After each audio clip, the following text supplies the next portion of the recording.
We have an overcrowding of our emergency departments. If I would walk out and I would be hit by a car, we take it for granted that we would have the right care at the right place by the right person at the right time. But in the northern part of the Netherlands,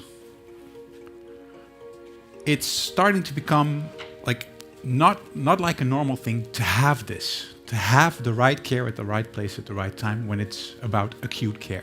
This is because the northern Netherlands, Groningen, Friesland and Drenthe, is underpopulated, less populated than the western part of the Netherlands. We have an aging population. And what we had is with 2 emergency departments closed down. Because of that, we have an overcrowding of our emergency departments. The current status quo, if you're calling 911, that results into a ride into the emergency department.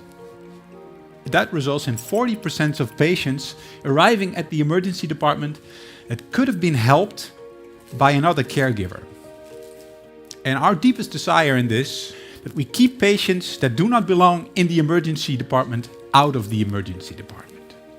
Is there enough capacity? Are there enough doctors and beds at the certain places where we need to perform acute care? So what is the challenge?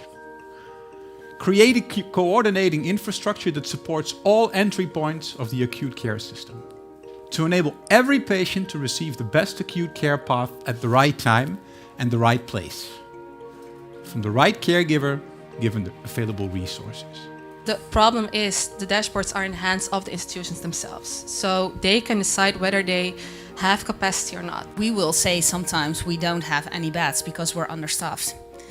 So we do have beds, but we don't have the doctors and the nurses to take care of the patient that should be in that bed.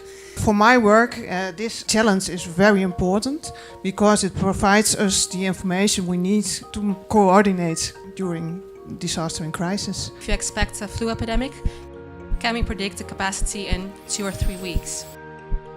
We're not doing it with hospital care only. We don't have enough staff, so we have to make the connection with other forms of care.